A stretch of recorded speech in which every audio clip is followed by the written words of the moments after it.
નમસ્કાર ખેડૂત મિત્રો, આજે આપણે વિલ કર્યા વગર ગુજરનાર વ્યક્તિની સંપત્તિનું વિભાજન અથવા સંક્રમણ કઈ રીતે થાય છે તેના વિશે જાણીશું. હિન્દુ વારસાધારો 1956 કલમ 8 ની પેટા કલમ એમાં જણાવ્યા મુજબ જ્યારે કોઈ હિન્દુ પુરુષ આ કાયદાની શરૂઆત બાદ વિલ કર્યા વગર અવસાન પામે છે ત્યારે તેની વારસદારો વચ્ચે વહેંચાશે.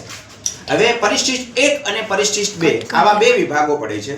પરિશિષ્ટ 1 વર્ગના વારસદારોમાં કોનો સમાવેશ થાય છે? તો સૌપ્રથમ પુત્ર, પુત્રી, વિધવા માતા અને માતા. આવા 12 પ્રકારના વ્યક્તિઓનો સમાવેશ આ પરિશિષ્ટ 1 માં થાય છે.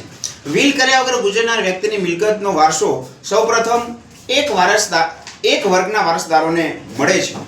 એક વર્ગના વારસદારોમાં નિર્દિષ્ટ કરેલા વારસદારોમાંથી ટોટલ 12 વારસદારોમાંથી માત્ર એક જ વારસદાર જો હયાત હોય તો અવસાન પામેલ પુરુષની તમામ મિલકત એક જ વારસદારના નામે થઈ જાય છે.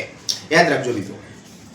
હિન્દુ વારસાધારો 1956 કલમ 9 માં જણાવ્યા અનુસાર એક વર્ગના વારસદારો એકી સાથે વારસો ધારણ કરે છે.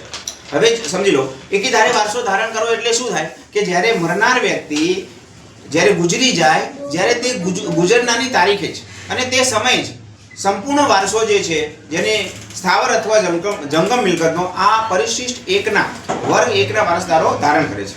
વિલ કર્યા વગર ગુજરનાર વ્યક્તિના તમામ વારસદારોની અવસાનની તારીખથી તે જ સમયે વ્યક્તિનો વારસો તેમ ગુજરનાર વ્યક્તિનો વારસો વારસદારોમાં હસ્તાંતરિત થઈ જાય છે.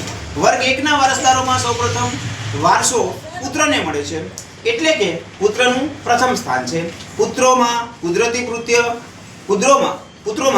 કુદરતી અને દત્તક લીધેલ પુત્રનો પણ સમાવેશ થાય છે. ગુજરનારના અવસાનની તારીખે પુત્ર ગર્ભમાં હોય તો પણ જન્મ પામેલ પુત્રની માફક ગુજરનાર પિતાની મિલકતમાં વારસો મેળવવા હકદાર બને છે.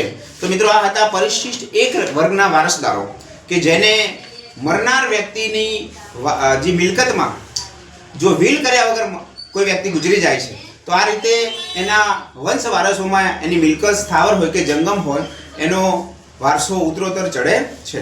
નમસ્કાર, આશા રાખું છું વિડીયો ખૂબ જ ઉપયોગી થયો છે.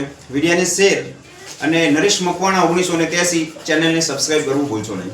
જય જવાન, જય કિસાન.